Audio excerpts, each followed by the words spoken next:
নবীন সাহাবী বলতে বলতে সন্তান বাবার কাছে চলে গেল।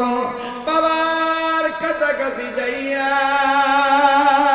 তরবারি দিয়া যখন বাবার কল্লা বরাবর ঘুম মারবে, বাবার কল্লাটা কাটবে, আল্লাহর হাবিব ডাক দিয়ে বলতেছেন, লাগবে না, লাগবে না, থেমে যাও, থেমে যাও। আমার মাবুদ বলে দিয়েছে তোমার প্রেম কবুল হয়ে গেছে, তোমার বাবার কল্লা কাটা লাগবে না। আওয়াজ দিয়ে বলেন না সুবহানাল্লাহ। শ্যামবাড়ি পূর্ব পাড়ার এলাকার যুবক ভাইরা, মুরব্বী বাবারও, পর্দার অঞ্চলে মা বোনেরা, এবার এই সাহাবী যখন বাবার কল্লার কাটলেন না, নবীজি কাটতে বলছেন, দৌড় মারছেন কাটার জন্য, নবীজি না করছেন, নিষেধ করছেন, থেমে গেলেন, কাটলেন না। এবার আল্লাহর হাবিব ডেকে ডেকে বলতেছেন, তুমি আমার বুকে আসো, আমার বুকের সাথে তুমি বুকটা লাগাও।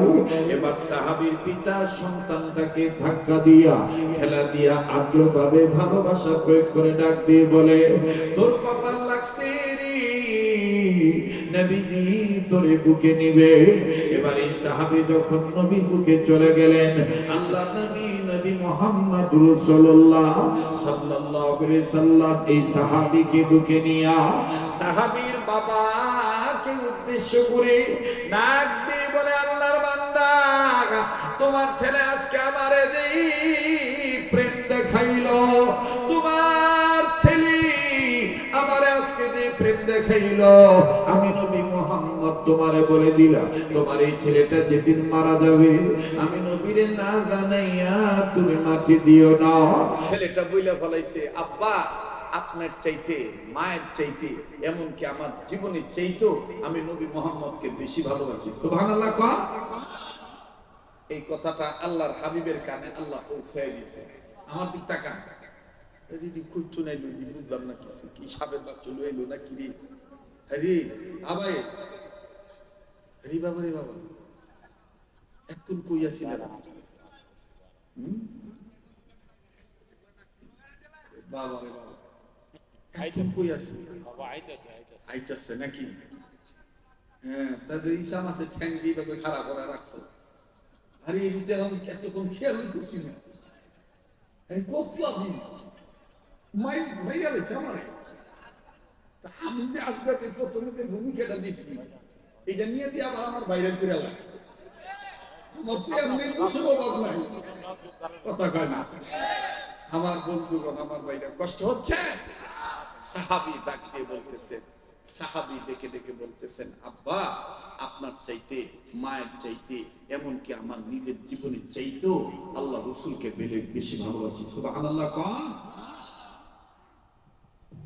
আমার নবীজি ডাক দিয়ে বললেন, কোন সাহাবী রে? ওগো আল্লাহর বান্দা, যে বললা তুমি তোমার বাবার চাইতে আমার বেশি ভালোবাসো, আসো তুমি আমার সামনে আসো। ও বাবা,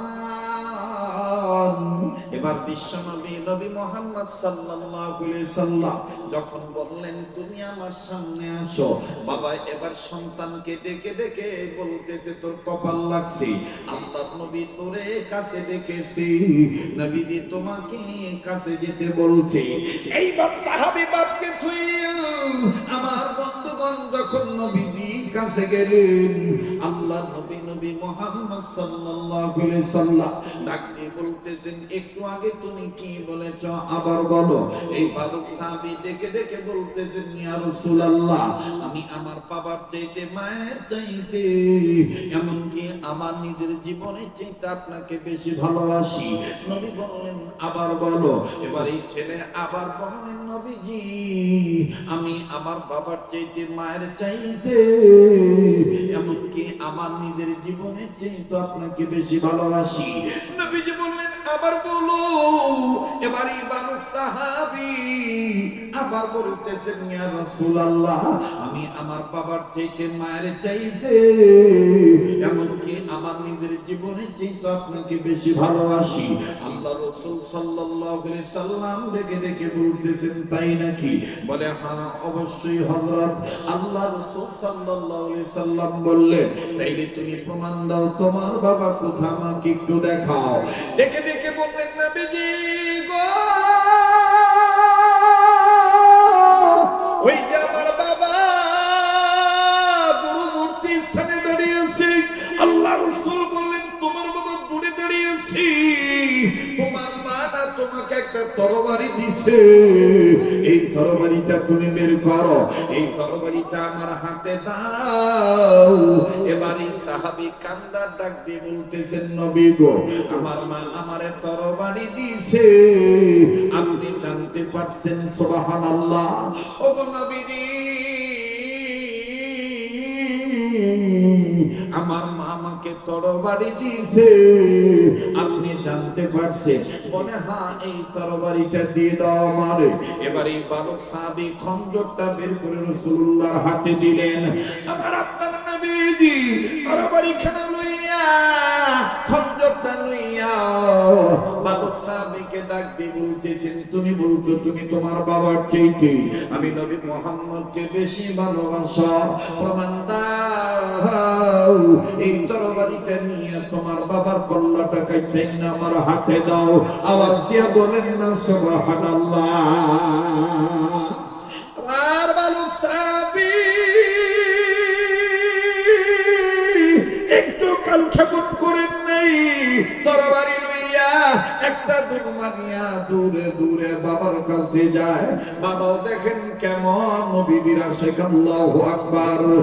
আর নবীজি ডাক দিয়ে বললেন, সাহাবীরে, তুমি তোমার বাবার চাইতে আমি নবীকে বেশি ভালোবাসো, এই নাও আমি তরবারি তোমাকে দিয়ে দিলাম, এই তরবারিটা দিয়ে তোমার বাবার কল্লাটা কেটে নিয়ে আমার হাতে দাও। আল্লাহর হাবিব নবী মুহাম্মদ যখন এই কথা বললেন, সাহাবী মোটু কালক্ষেপণ করলেন না, তরবারিখানা লইয়া একটা দৌড় মারলেন বাবা বরাবর, বাবার কল্লা বাবার কল্লা নবীর হাতে দিয়ে দিবেন। বাবাও দেখেন কেমন আশিক রাসূল, বাবা জায়গা ত্যাগ করেন নাই। বাবা যেখানে দাঁড়িয়ে আছেন ওই জায়গাটার মাটি বৃদ্ধাঙ্গুলির আমার বন্ধুগণ নখ দিয়া চাড়া দিয়া উপর দিকে বালিগুলো খুটলায় খুটলায় তোলে, আর চোখের পানি ঝর্ণার মতন ছেড়ে দিয়ে কান্দে, আর ডেকে ডেকে বলে, নবীন তোমার সাক্ষী রেখে শুকরিয়া আদায় করি, আমার মহান মালিক, আমার মহান মাবুদ আমার মতন এমন একজন গরিবের ঘরে এরকম আশিক রাসূল পাঠিয়ে দিয়েছে, এরকম আশিক রাসূলের জন্ম হয়েছে। বাজারে বলতে বলতে সন্তান নবীন সাহাবী বলতে বলতে সন্তান বাবার কাছে চলে গেল। বাবার কাছাকাছি যাইয়া তরবারি দিয়া যখন বাবার কল্লা বরাবর ঘুম মারবে, বাবার কল্লাটা কাটবে, আল্লাহর হাবিব ডাক দিয়ে বলতেছেন, লাগবে না লাগবে না, থেমে যাও থেমে যাও, আমার মাবুদ বলে দিয়েছে তোমার প্রেম কবুল হয়ে গেছে, তোমার বাবার কল্লা কাটা লাগবে না। আওয়াজ দিয়ে বলেন না সুবহানাল্লাহ। রাজশাহী পূর্ব পাড়ার এলাকার যুবক ভাইরা, মুরব্বী বাবারও পর্দার অঞ্চলে মা বোনেরা, এবার এই সাহাবী যখন বাবার কল্লার কাটলেন না, নবীজি কাটতে বলছেন, দৌড় মারছেন কাটার জন্য, নবীজি না করছেন, নিষেধ করছেন, থেমে গেলেন, কাটলেন না। এবার আল্লাহর হাবিব ডেকে ডেকে বলতেছেন, তুমি আমার বুকে আসো, আমার বুকের সাথে তুমি বুকটা লাগাও।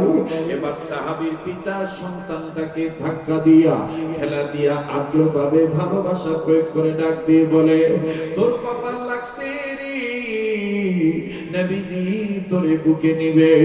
এবার এই সাহাবী যখন নবীর বুকে চলে গেলেন, আল্লাহ নবীর রাসূলুল্লাহ সাল্লাল্লাহু আলাইহি সাল্লাম এই সাহাবীকে বুকে নিয়া সাহাবীর বাবাকে উদ্দেশ্য করে নাক দিয়ে বলে, আল্লাহর বান্দা, তোমার ছেলে আজকে আমারে যেই প্রেম দেখাইলো, তোমার ছেলে আমারে আজকে যে প্রেম দেখাইলো, আমি নবী মুহাম্মদ তোমারে বলে দিলাম, তোমার এই ছেলেটা যেদিন মারা যাবে আমি নবীরে না জানাইয়া তুমি মাটি দিও না।